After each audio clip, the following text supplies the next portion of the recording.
Buenos días, nos encontramos hoy en el séptimo teórico de Psicología de la Educación. Hoy vamos a trabajar la psicología cultural de Brunner. Brunner es un autor que seguramente habrán escuchado, habrán oído hablar de él. Es muy importante para la psicología cognitiva actual, lo que él llama su psicología cultural y especialmente para lo que es las ciencias de la educación. Brunner va a ser el que le va a dar un lugar preponderante al concepto de narrativas. Y ustedes van a ver que la temática de las narrativas en el ámbito educativo es un ámbito fuerte de investigación dentro de este departamento de ciencias de la educación en el cual ustedes están estudiando. Van a ver que hay muchas líneas que investigan la cuestión de las narrativas. No es la única manera de investigar ciencias de la educación, pero dentro de este departamento hay una línea muy fuerte investigativa respecto de estos tópicos. Por lo tanto, me interesa que trabajemos algunas de estas cuestiones para que ustedes vayan armando algunos nudos conceptuales y vayan incorporando algunos conceptos principales de esta línea importantísima en psicología, como les decía recién, y también en educación. Vamos a trabajar para ello dos textos, uno que habla sobre Brunner, es decir, un artículo de una revista sobre educación y que habla un poco del desarrollo histórico de Brunner, un poco de cuestiones biográficas y también cómo fue pensando la cuestión de la pedagogía y de la educación en vinculación con lo que era el contexto norteamericano, porque vamos a ver que Brunner es norteamericano, y vamos a ver una fuente primaria, ¿sí?, del propio Brunner, de un libro muy interesante de los años 90 que se llama Más allá de la revolución cognitiva, el estudio apropiado del hombre. Vamos a ver la introducción y el capítulo 1, que si bien la fuente primaria es como un poco más compleja de leer, no quería que pase la oportunidad de que puedan leer una fuente del propio Brunner. Más allá de que tal vez tenga mayor complejidad, vamos a tratar de desglosar en este teórico cuáles son las cuestiones más importantes que, a mi entender, les van a servir a ustedes de ese texto y del modelo de Brunner para su propia práctica profesional. Comencemos un poco con algunas cuestiones más biográficas de este autor. Brunner nació en 1915 en la ciudad de Nueva York. Cuenta él mismo que nació ciego debido a que tenía unas cataratas. Sus padres eran inmigrantes judíos polacos y a los 2 años más o menos lo operaron, en donde él pudo volver a tener visión, pudo volver a ver. En 1937 se recibió de psicólogo en la Universidad de Duke y obtuvo una maestría en psicología en 1939 para luego doctorarse en psicología en 1941 por la Universidad de Harvard. Durante la Segunda Guerra Mundial, Brunner sirvió al gobierno norteamericano investigando algunos fenómenos psicosociales que se venían produciendo respecto de esto de las guerras mundiales. Y en el 45 regresó a Harvard como profesor de psicología y estuvo muy involucrado en lo que tiene que ver con investigaciones relacionadas a lo que es la psicología cognitiva, que nosotros algo vimos hace algunas semanas con el texto de Elsa González, pero que vamos a retomar hoy fuertemente, y respecto de lo que es la psicología de la educación, que es el objeto que nos interesa en esta asignatura. En 1970 Brunner deja Harvard para enseñar en la Universidad de Oxford, en el Reino Unido, ¿sí?, y regresa a Estados Unidos recién en 1980 para continuar sus investigaciones en lo que va a tener que ver con la psicología del desarrollo. Fíjense que aparece psicología cognitiva, psicología de la educación, psicología del desarrollo. Vamos a ver que plantea cómo se aprende, es decir, va a aparecer una psicología del aprendizaje. Y como habíamos visto las primeras semanas, la psicología de la educación se nutre de la psicología del desarrollo, de la psicología del aprendizaje, ¿sí? En el 91 se une a la Facultad de Psicología de la Universidad de Nueva York, donde va a enseñar principalmente también en la Facultad de Derecho, ¿sí? ¿Por qué en la Facultad de Derecho? En los últimos años Brunner va a trabajar básicamente sobre cómo la psicología afecta la práctica jurídica o la práctica legal. Y en octubre del 2015 cumplió 100 años. Y al año siguiente, en el 2016, en junio, falleció. Es decir que, fíjense, nació en 1915 y falleció en el año 2016.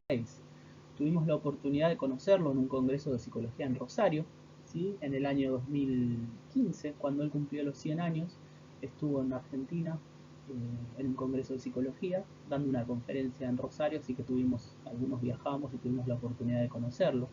100 años, una mente muy lúcida, impresionante.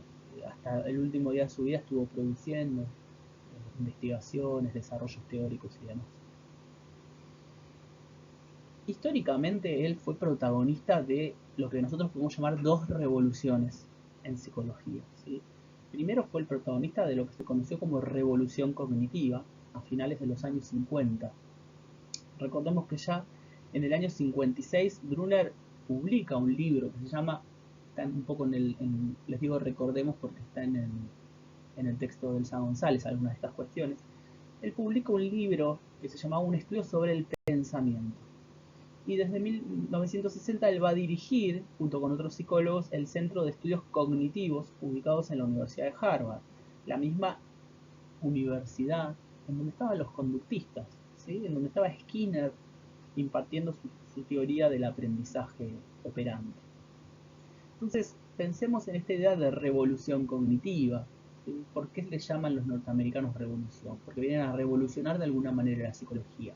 La psicología, hasta ese entonces, estaba dominada por un paradigma que era el conductismo, que no aceptaba la idea de mente, sino que se centraba en los estímulos del ambiente y las respuestas de los sujetos, cuyo objeto de estudio era la conducta observable, y la psicología cognitiva viene a revolucionar de alguna manera ese modelo, incorporando nuevamente la mente entre los estímulos y las respuestas. Posteriormente, Brunner habíamos dicho que se va a Oxford, a Inglaterra, y se va a dedicar a investigar sobre el desarrollo temprano del lenguaje, en donde va a proponer una perspectiva no conductista, ni tampoco innatista a lo Chomsky, sino que lo que va a plantear es una perspectiva socio-histórica y socio-interaccionista. Y cuando hablamos de socio-histórico y socio-interaccionista, enseguida tenemos que pensar en un autor que nosotros vimos la semana pasada, que es Vygotsky.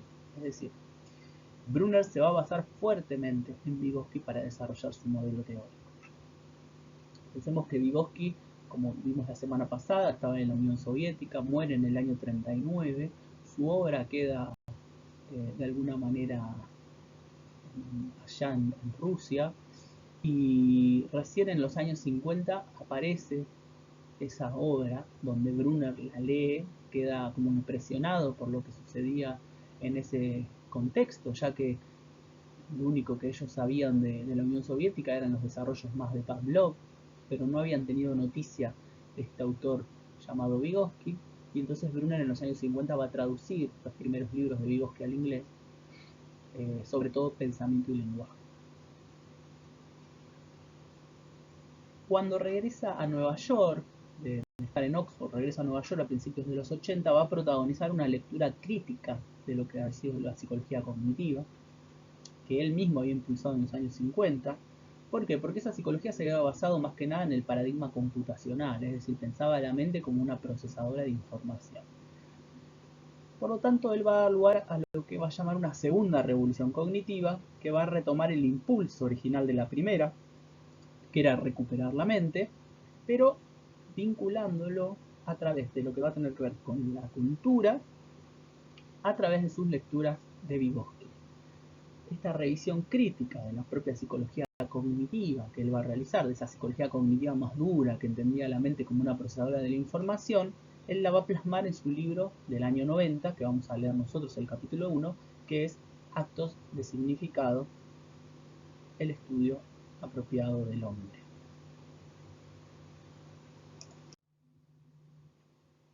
En este libro que nosotros tenemos para leer, Actos de Significado, Brunner va a señalar que los conceptos que van a ser los pilares de su propuesta teórica, más de sello culturalista o cultural, van a ser, ¿sí? Y esto los vamos a desarrollar a lo largo de todo el teórico. En principio, el significado de la cultura, ¿sí? Para la psicología. En segundo lugar, el papel que tiene la cultura como constitutiva de los sujetos. Y en tercer lugar, la psicología popular como parte de una psicología cultural, y el lugar de lo que él va a llamar la acción situada. Vamos a ver a qué se refiere el autor con acción situada. Lo primero que nosotros tenemos que pensar es que acción significa algo activo, por lo cual podríamos pensar que es un sujeto activo. Y situado tendremos que ver situado en un contexto cultural. Esto lo vamos a desarrollar igualmente a lo largo de todo el teórico. El primer capítulo de este libro se llama El estudio apropiado del hombre. Piensen que cuando habla de hombre está hablando de humanidad, recuerden eso. Y él comienza la introducción de este libro comentando que el contexto en el que escribe dicha obra responde a un estado de gran fragmentación e hiperespecialización de la psicología. Explica ahí que su elección del título del libro, Actos de Significado, fue para enfatizar la naturaleza de la construcción de significados que realizamos los sujetos. Actos de significados, construcción de significados que realizamos los sujetos. Su conformación cultural y el papel esencial que desempeña la cultura en la acción humana. En este sentido, resulta importante detenernos un momento para poder analizar el título que tiene este libro. ¿Sí? En primer lugar, Brunner escoge hablar de actos. Y cuando escoge hablar de actos, no está hablando de comportamientos o de conductas. Ahí se está diferenciando del modelo conductista. En segundo lugar, estos actos humanos refieren a significados. Refieren al significado, es decir, están constituidos y constituyen significados. Las personas, va a decir Brunner, no procesamos información, sino que construimos significados dentro de un sistema cultural. La hipótesis central del libro sostiene que la revolución cognitiva, con su fijación en la mente como procesador de información, alejó a la psicología del objetivo más importante, que era entender la mente como la creadora de los significados. Solo rompiendo las limitaciones impuestas por un modelo computacional de la mente, lo que nosotros conocemos como paradigma de procesamiento de la información, podemos comprender esa interacción dialéctica a través de la cual la mente constituye y está constituida por la cultura. Y acá aparece la lectura de Vygotsky presente en los desarrollos de Brunner. Brunner sostiene que el concepto fundamental de la psicología humana entonces es el concepto de significado y los procesos y transacciones que realizamos los sujetos en la construcción de ellos, es decir, en la construcción de esos significados. La cultura, dice Brunner, crea la mente, porque el significado adopta una forma que es público y que es comunitario, ¿sí? Es decir, que lo compartimos con otros, creamos significados sociales con otros, no son individuales y privados. Al nacer, dice Brunner, es como si llegáramos a una obra de teatro que ya se encuentra en plena presentación, una obra con una trama que nos asigna ciertos personajes y roles, pero que permanece lo suficientemente abierto como para que en esa trama uno pueda escribir su propio papel. ¿Sí? En definitiva, lo que está proponiendo el autor en lo que sería esta segunda revolución cognitiva es una revolución cultural. Por eso el artículo va de la revolución cognitiva a la revolución cultural. La segunda revolución, en la cual Brunner va a ser el gran protagonista y creador, es pensar a la psicología vinculada a lo cultural, a la cultura, a la construcción social de los significados.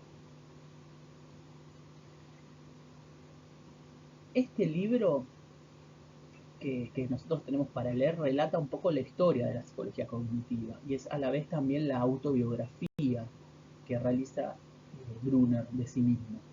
Como uno de los grandes protagonistas, podríamos decir, de lo que son los inicios de la disciplina a fines de la década del 50 y ya en la década del 90 uno de los mayores críticos de aquello que se había conformado.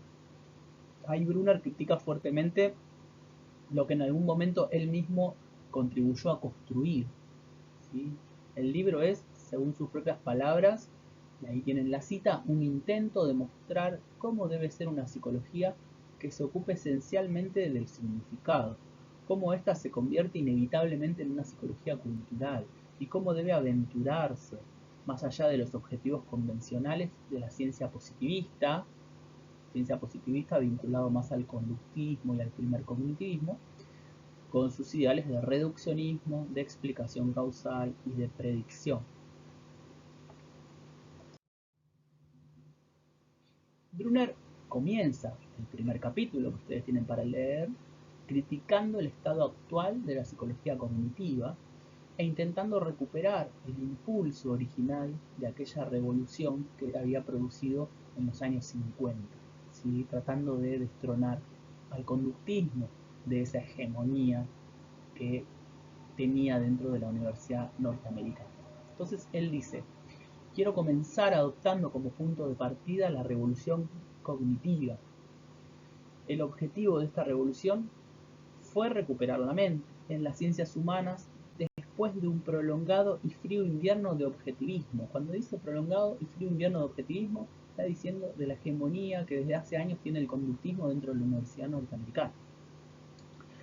Pero lo que voy a contar a continuación no es la típica historia del progreso que avanza siempre hacia adelante, porque al menos en mi opinión, actualmente esa revolución se ha desviado hacia problemas que son marginales en relación con el impulso que originalmente la desencadenó. Es decir, nos desviamos de ese primer impulso, de nuestro primer cometido, de nuestro primer objetivo.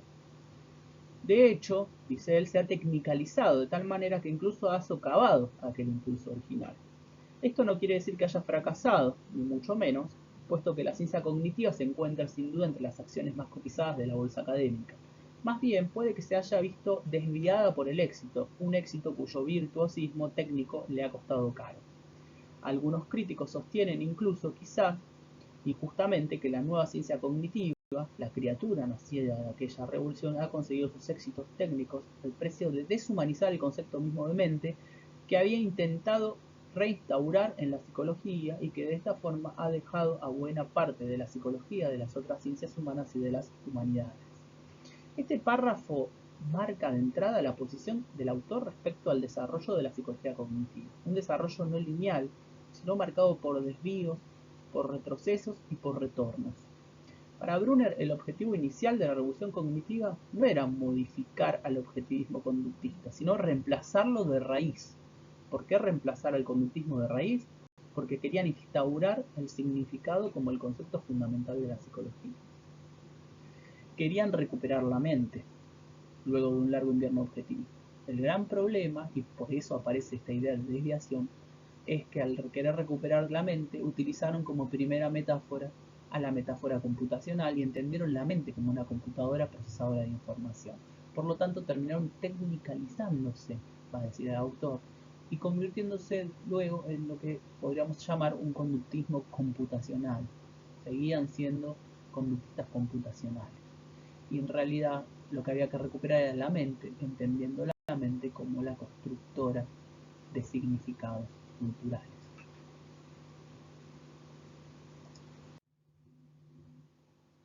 Creíamos que se trataba de un decidido esfuerzo, dice Brunner, por instaurar el significado como el concepto fundamental de la psicología, no los estímulos y las respuestas, ni las conductas abiertamente observables, ni los impulsos biológicos y su transformación, sino el significado. No era una revolución contra el conductismo animada por el propósito de transformarlo en una versión más adecuada que permitiese proseguir con la psicología, añadiéndole un poco de mentalismo. Tolman ya lo había hecho con escasos resultados. Tolman es un psicólogo conductista que había incorporado algunas variables intervinientes dentro de los estímulos y las respuestas, como la intencionalidad del sujeto o una idea de ciertos mapas mentales, que no había tenido demasiado éxito dentro de la hegemonía conductista. Entonces, pensando acerca de si el cognitivismo es una continuación o una ruptura respecto al conductismo, Brunner adopta una postura clara. La psicología cognitiva no se propuso una modificación o un refinamiento del conductismo, sino que nació como una clara propuesta de sustituirlo paradigmáticamente. Allí donde el conductismo proponía como objeto las conductas observables, como vimos con el texto de Elsa González, el cognitivismo, dice Brunner, va a proponer los significados. Mientras que el conductismo habla de un ambiente físico, el cognitivismo va a hablar de un sistema cultural.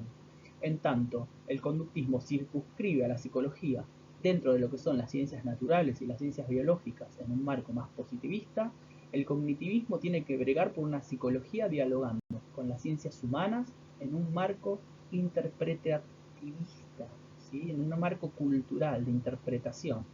En este sentido, el impulso original de la psicología cognitiva a la que quiere volver Brunner en esa idea de recuperar a la mente luego de un largo invierno conductista es retomar la tradición de la escuela histórico-cultural de Vygotsky y cómo pensar a la psicología cognitiva fundamentada en los desarrollos de Vygotsky.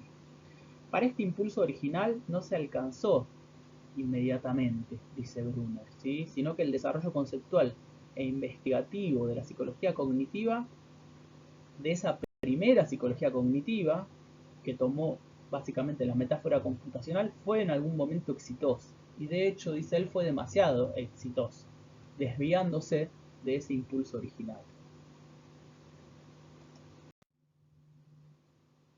El problema de la psicología cognitiva, dice Brunner, no fue la utilización de la metáfora computacional, sino embelezarse con dicha metáfora, ¿sí? Creerse dicha metáfora. En un principio, tal como hemos visto, el paradigma de procesamiento de la información otorgó un alto poder explicativo y una gran capacidad heurística, ¿sí? Así se planteó que las personas funcionaban de una manera similar a las computadoras en la utilización y manipulación de la información, es decir, de entrada de la información a través de los estímulos y de salida a través de los comportamientos.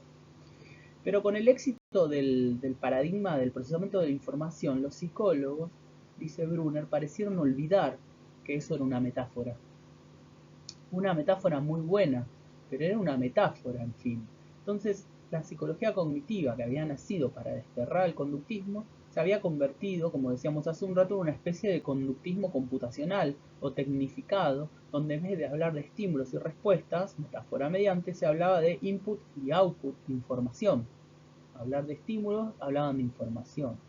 Entonces queda claro que más allá de los cambios terminológicos, el esquema explicativo que era propio del conductismo, en este primer cognitivismo parecía permanecer intacto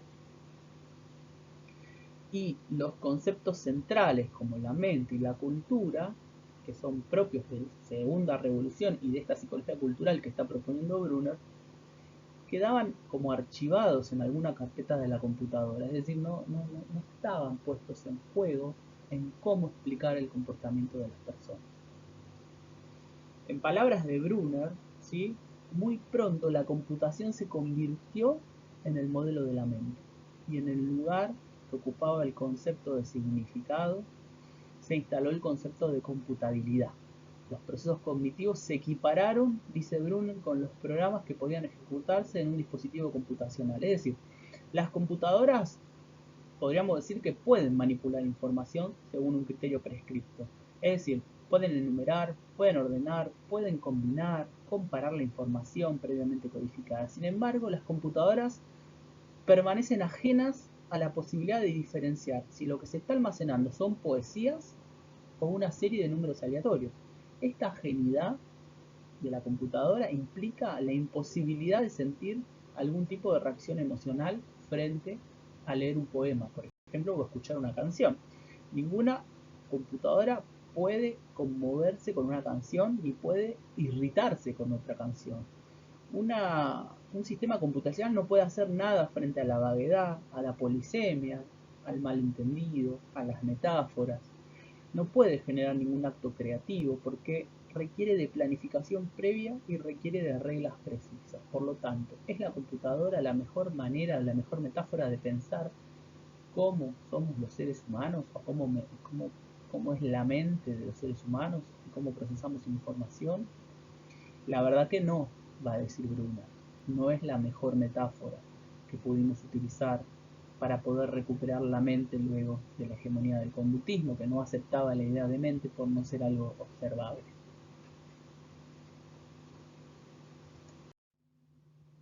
En definitiva, dice Brunner, las computadoras manejan información mientras que las personas, ¿qué hacemos? Las personas construimos significados. Es justamente esta diferencia fundamental la que queda invisibilizada por la metáfora computacional de la primera revolución cognitiva. Según Brunner, con ese modelo de paradigma de procesamiento de la información se produjo un renovado ataque a los estados mentales, a la intencionalidad y al concepto de agente o de agentividad. ¿Sí? Cuando hablamos de agentividad estamos hablando de un sujeto activo, ¿sí? Agente, activo, constructor de significado. Entonces, olvidar que la psicología debe abocarse a los significados es obviar o al menos subestimar el papel de la cultura en la experiencia humana y lo que conlleva necesariamente a deshumanizar a la psicología.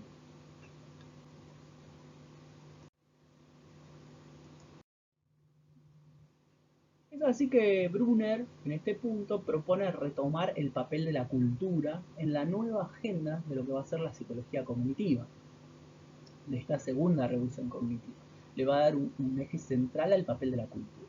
Entonces, van a ver que el autor va a reconocer que durante mucho tiempo los psicólogos tenían el hábito de pensar a las personas desde una concepción muy individualista, es decir, se concentraban más en estudiar cómo los individuos adquirían los sistemas simbólicos, cómo los hacían suyos, y a la vez se dejaba de lado la importancia del impacto que el lenguaje y la cultura tenían sobre la naturaleza de las personas como especie.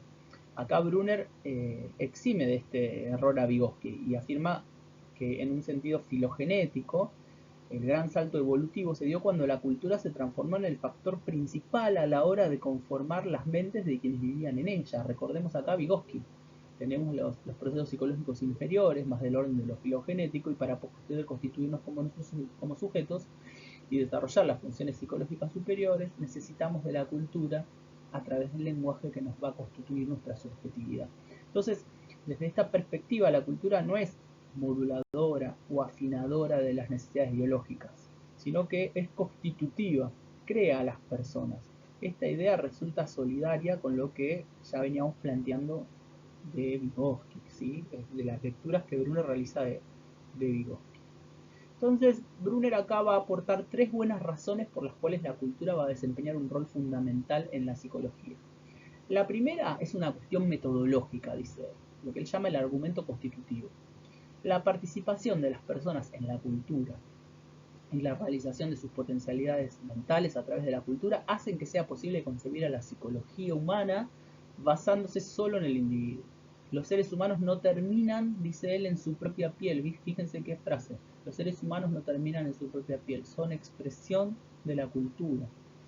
La segunda tiene que ver con una consecuencia de lo anterior, dado que la psicología, como cualquier construcción humana, se encuentra inmersa en la cultura. Debe estar organizada en base a estos procesos de construcción y utilización del significado que conectan a las personas con la cultura. Entonces, esto no arroja a la psicología a un mayor grado de subjetividad, sino todo lo contrario. En virtud de nuestra participación en la cultura, el significado no pasa a ser individual, sino que el significado es público y es compartido. Construimos entre todos significados sociales. ¿A través de qué? A través del lenguaje y a través de lo que vamos a ver como narrativas, ¿sí? Que ahora dentro de un poquito vamos a empezar a desarrollar. Y la tercera razón radica en el poder de lo que Brunner llama la psicología popular o la psicología de la intuición. La psicología popular es la explicación que da la cultura de qué es lo que hace que los seres humanos funcionen. ¿Sí? Es la explicación que da la cultura de qué es lo que hace que nosotros funcionemos. Tiene una teoría de la mente, tiene una teoría de la propia mente y tiene una teoría de la de los demás, de la mente de los demás. Una teoría de la motivación, dice, y todo lo demás, dice Brunner, ¿sí? Si bien la psicología popular mantiene vínculos de intercambio con lo que uno podría llamar la psicología científica, nunca se ve sustituida por paradigmas científicos. Ello se debe a que la psicología popular se ocupa de la naturaleza, de la causa y de las consecuencias de los estados intencionales, de las creencias, de nuestros deseos, de nuestras intenciones, de nuestros compromisos, que fueron despreciados de alguna manera por el grueso de la psicología científica en su esfuerzo de explicar la acción de las personas de manera objetiva. ¿Sí? El conductismo no se metía con intenciones, creencias, deseos, etcétera, porque eran cuestiones mentalistas, subjetivas e internas. Entonces, la psicología popular sigue dominando, dice Brunner, las transacciones de la vida cotidiana. Y aunque experimente cambios, se resiste a ser domesticada y a pasar al ámbito de lo que tiene que ver con la objetividad científica. Es la psicología del sentido común. Incluso, por ejemplo, Darwin, Marx o Freud se fueron transformando gradualmente como autores y sus teorías y terminaron por ser absorbidos por la cultura popular. Pensemos, por ejemplo, como en cualquier reunión familiar o salida entre amigos, es frecuente escuchar comentarios como tenía un Edipo bárbaro, o se le escapó un acto fallido, o es un desclasado, o algo a nivel del inconsciente, que son términos que tienen que ver Lo del desclasado, bueno, lo pensaba desde Marx, pero los otros tienen que ver con el psicoanálisis freudiano y que de alguna manera se instalaron en la psicología popular, en la cultura, como modelos explicativos desde el sentido común.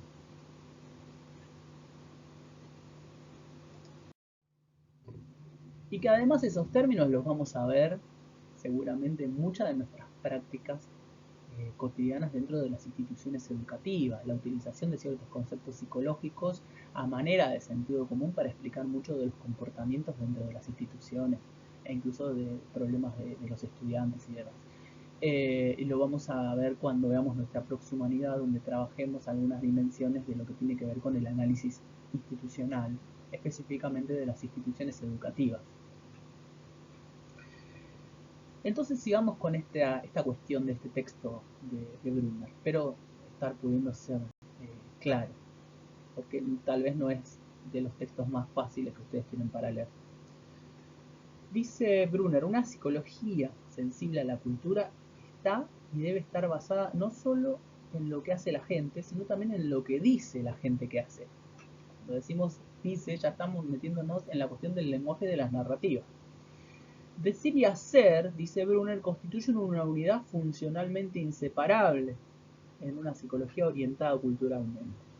La relación entre lo que se hace y lo que se dice en el proceder normal y cotidiano de la vida es interpretable.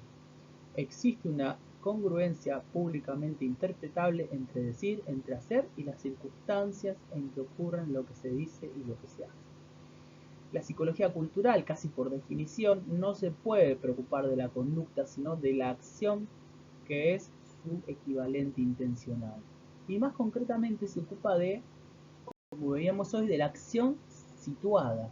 Es decir, situada en un contexto, en un escenario cultural y en los estados intencionales mutuamente interactuantes de los participantes. Por eso son agentes, porque son activos, con estados intencionales. No son sujetos pasivos que responden a estímulos del ambiente, sino que son agentes activos que construyen significados junto con otros en un determinado escenario cultural. Dice Brunner, en todas las culturas hay una psicología popular. Consiste en un conjunto de descripciones más o menos normativas y más o menos conexas sobre cómo funcionan los seres humanos, cómo es nuestra propia mente, cómo es la mente de los demás, cómo cabe esperar que sea la acción situada, qué formas de vida son posibles, cómo se compromete uno a estas formas de vida, etc. Entonces, para Brunner, el aprendizaje de la psicología popular se va a adquirir al tiempo que aprendemos a usar un lenguaje, en las primeras interacciones que requiere la vida en sociedad, con otros. Esto en clara consonancia con lo que planteaba Vygotsky referido a cuando vimos la semana pasada la idea de internalización de las funciones psicológicas superiores. Entonces, la psicología popular es el sistema mediante el cual la gente organiza la experiencia, organiza su experiencia, su manera de vivir, de conocer, sus vínculos y sus transacciones respecto del mundo social. Y a diferencia de la psicología científica, el principio de organización, ¿sí?, va a ser narrativo, no va a ser conceptual, sino que va a tener que ver con la manera que tenemos de narrar todas esas experiencias. Y la psicología popular va a operar de manera implícita. No necesita la explicitación de sus reglas, siempre va a estar operando a través de la manera en que tenemos de narrar nuestros estados mentales, los estados mentales de los demás y lo que va sucediendo en ese contexto cultural en donde nos vamos desenvolviendo junto con otros.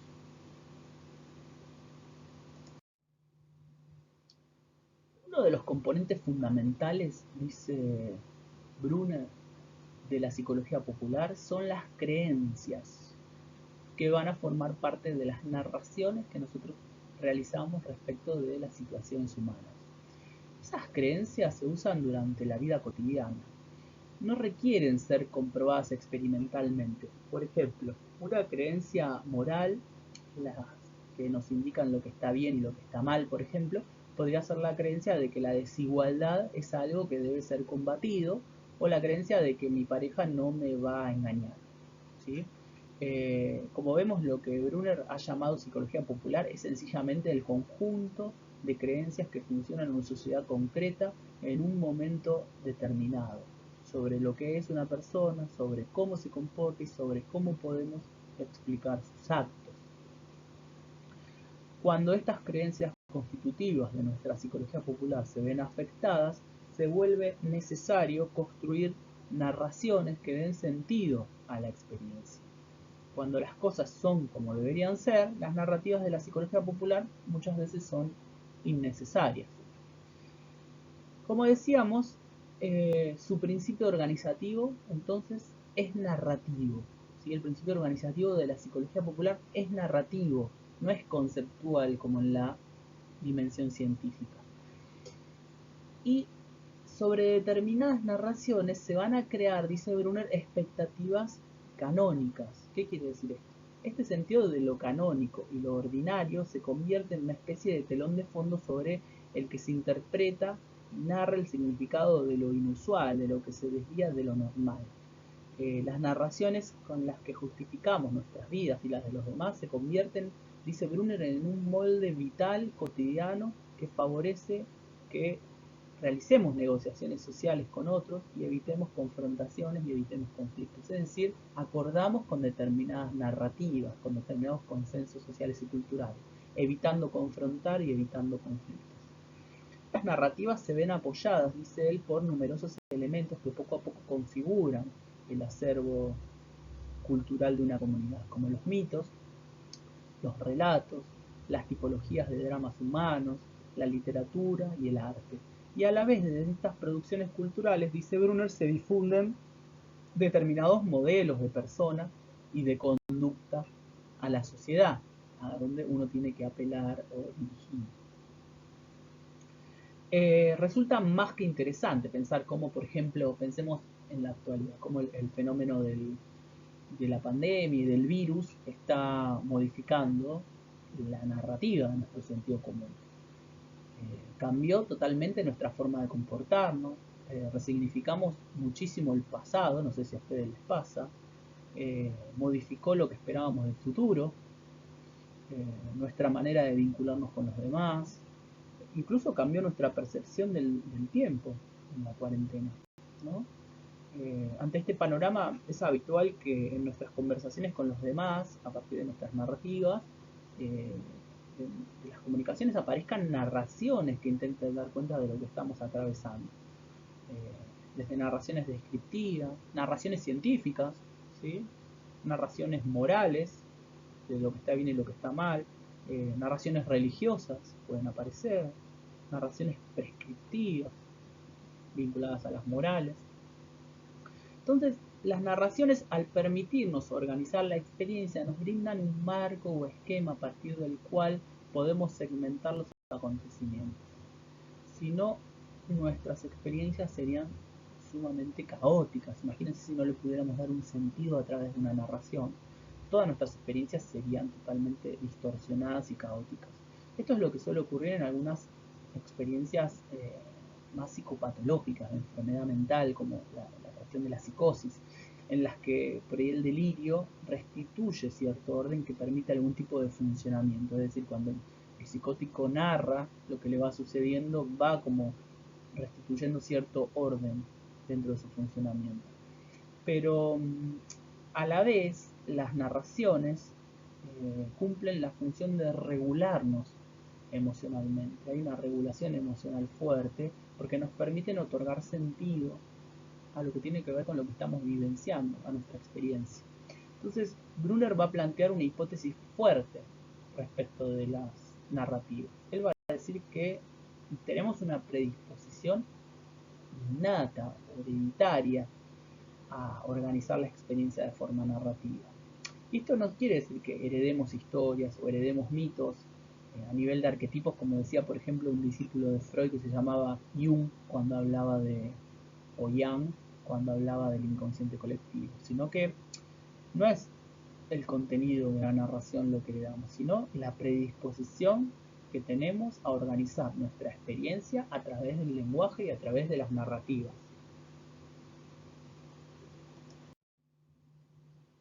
¿Cuáles son las características de las narrativas según Brunner?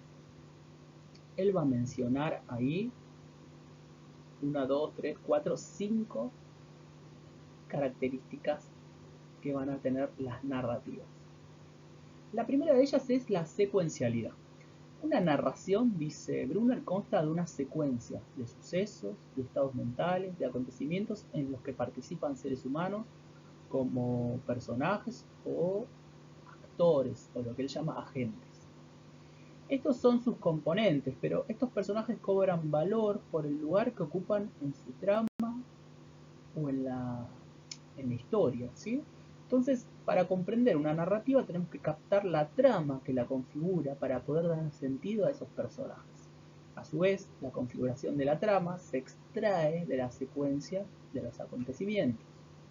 Yo tengo un papel que soy acá el docente, ustedes tienen otro papel que son los estudiantes. Ustedes escuchan esta clase, digamos, hay que darle sentido a esa trama, ¿sí? Y esa trama va a cobrar sentido por el lugar también que tenemos los personajes dentro de esa trama. La segunda característica va a tener que ver con lo que Brunner llama indiferencia fáctica. Las narraciones pueden ser reales o pueden ser imaginarias, sin menoscabo de su poder como relato, es decir, ¿sí? El sentido y la referencia de un relato guardan entre sí una relación. Lo que determina su trama es la secuencia de sus oraciones, no si es verdad o si es falso. ¿Sí? No es si es verdad o si es falso, sino que tiene cierta eficacia. ¿Sí? El relato, no importa la veracidad o la no veracidad, sino que produce efectos dentro de un sistema cultural. La tercera característica es la canonicidad. Refiere a la viabilidad de una cultura, radica en su capacidad para resolver conflictos. ¿Sí? Brunner dice, la viabilidad de una cultura radica en su capacidad para resolver conflictos, para explicar las diferencias y para renegociar los sentidos de una comunidad. Los significados son negociados, dice Brunner, son posibles gracias al aparato narrativo de que disponemos para hacer frente simultáneamente a la canonicidad, a lo que debe ocurrir. Y a su vez aparece la excepcionalidad, ¿sí? Lo que puede ocurrir. La canonicidad como lo que debe ocurrir y la excepcionalidad lo que puede ocurrir. Brunner habla de una regla de situación según la cual se espera que la gente se comporte de acuerdo con las situaciones con independencia de cuáles sean sus papeles. Cuando la gente se comporta de acuerdo con este principio situacional, nos preguntamos por qué, dice Brunner. En cambio, cuando nos encontramos ante una excepción de lo corriente, requerimos una narración que nos dé razones a esta conducta inapropiada, es decir, que nos explique por qué aparecen este tipo de conductas que son inapropiadas. Entonces, la función de la narrativa es encontrar un estado intencional que mitigue o al menos haga comprensible la desviación respecto de lo cultural canónico. ¿Sí? Como ejemplo, en este punto es interesante, no sé si vieron la serie Poco Ortodoxa, que muestra los conflictos de una joven dentro de una comunidad religiosa judía ultra ortodoxa. Fíjense las narrativas que se ponen en marcha respecto al conflicto cuando ella decide no comportarse de manera canónica. ¿Sí? Fíjense eso. ¿Qué es lo que pasa cuando la persona deja de comportarse de manera no canónica, perdón, de manera canónica, y las narrativas que empiezan a aparecer respecto de eso? ¿Y qué pasa con el conjunto de ese grupo cultural que han construido determinadas significaciones sociales y que han acordado ese tipo de significaciones? La cuarta característica es el carácter dramático. Las historias bien construidas constan de 5 elementos, dice, un actor, una acción, una meta, un escenario y un instrumento. El problema consiste en la existencia de un desequilibrio entre cualquiera de los 5 elementos anteriores. El dramatismo se centra en desviaciones respecto a lo canónico que tienen consecuencias, dice Brunner, morales o valóricas. Narrar una historia supone ineludiblemente adoptar una postura moral, aun cuando sea una postura moral contra las posturas morales. Entonces pensemos lo moral desde el ejemplo de Poco Ortodoxa. ¿Qué era lo moral para ese grupo? Estar dentro de esas reglas, de esa construcción de significados compartidas. Y lo no moral tenía que ver con lo que esta chica comienza a construir como significados distintos a lo consensuado. Y la quinta característica tiene que ver con el paisaje dual. Esto quiere decir que los acontecimientos y las acciones del mundo real ocurren al mismo tiempo que una serie de acontecimientos mentales en la conciencia de los protagonistas. Si ocurriese una discordancia entre ambas partes, ¿sí? Entre el mundo, las acciones del mundo real y las acciones de los acontecimientos mentales, se hace necesaria siempre una narración o una narrativa, o construir un significado respecto de qué es lo que está sucediendo a través de esas narrativas.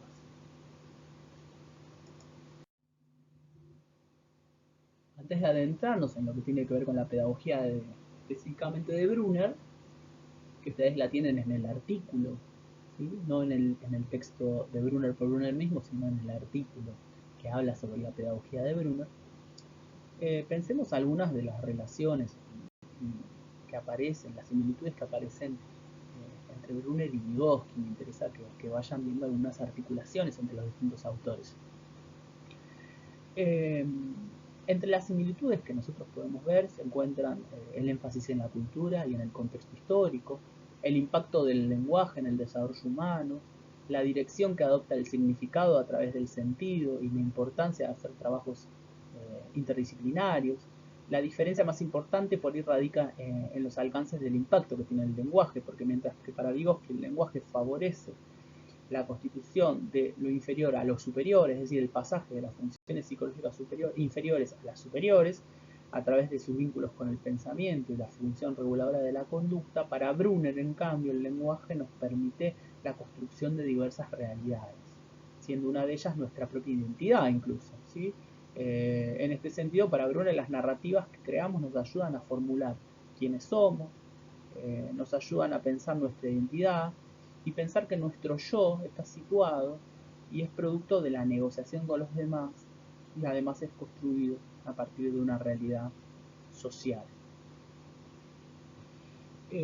Para pensar un poco la cuestión de la pedagogía en Brunner, observamos, retomando un poco lo anterior, observamos un pasaje de entender la mente en tanto, como habíamos pensado en la primera revolución cognitiva, capacidad que nos permite procesar o representarnos la realidad, propio del paradigma del procesamiento de la información, a una segunda revolución cognitiva o a lo que él llama una psicología cultural, que va a entender a la mente como un producto de fuerzas histórico-culturales que conforman toda sociedad a partir de una psicología popular o una psicología cultural.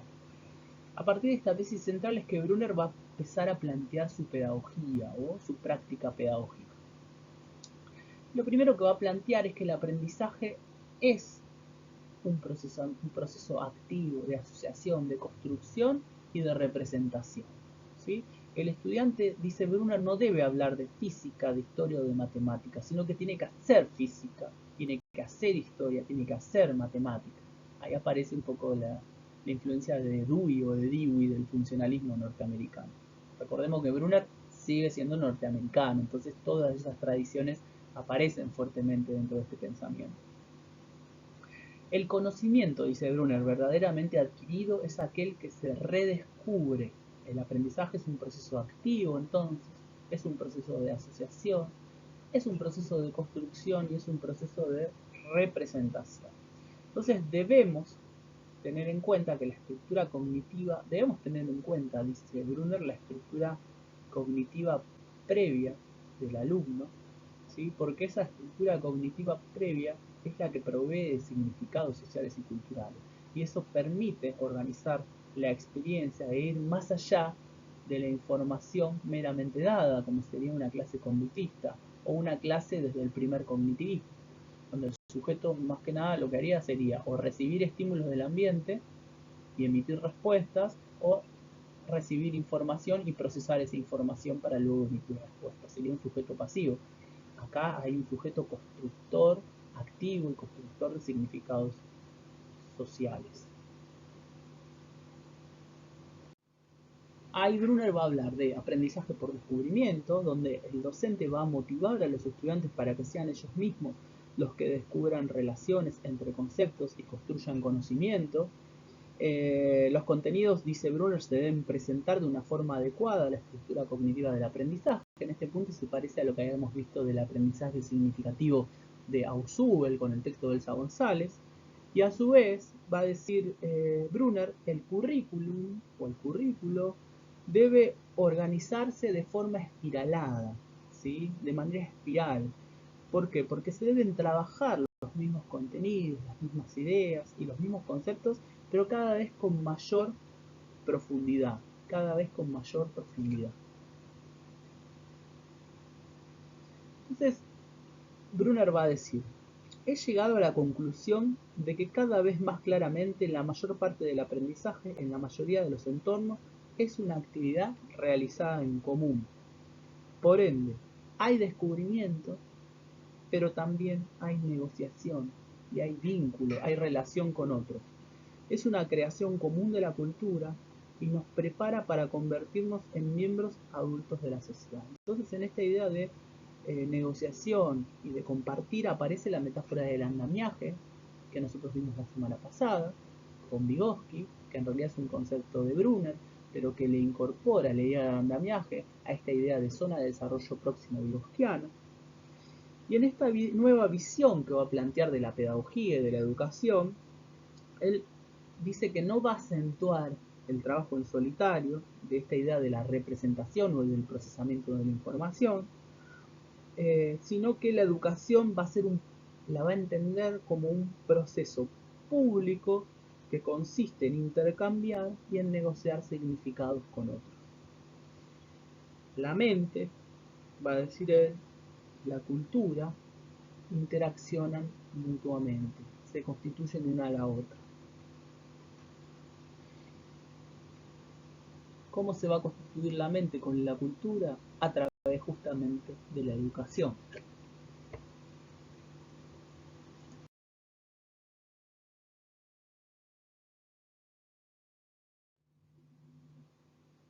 Para ir terminando con este teórico y este autor que a mí me parece sumamente importante y sumamente interesante, no solo para la psicología, sino para las ciencias de la educación en general y para nuestras propias prácticas pedagógicas y discursivas, vamos a plantear que la educación es un espacio construido, dice Brunner, gracias a las historias, gracias a los relatos y gracias a las narrativas, fíjense, que nos permiten dar sentido y significado a la realidad y nos permiten dar sentido y significado a nosotros mismos en esa realidad o en ese contexto cultural en el cual estamos insertos. Por lo tanto, el objetivo, va a decir Brunner, pedagógico para la educación, es que los intereses y los significados de los docentes se encuentren con los intereses y los significados de los estudiantes, negociando y compartiendo prácticas cooperativas de trabajo en grupo. Para terminar, me gustaría cerrar con esta frase, que me parece sumamente interesante y motivadora, de Brunner, que dice, tenemos identidad, tenemos un yo, porque podemos fabricar historias a través de las narrativas sobre nosotros mismos. Bueno, espero que les haya gustado esta clase. Les dejé una hoja de ruta respecto a cómo va a ser la evaluación y nos estamos encontrando la semana que viene para comenzar a trabajar nuestra unidad 3 que tiene que ver con lo institucional.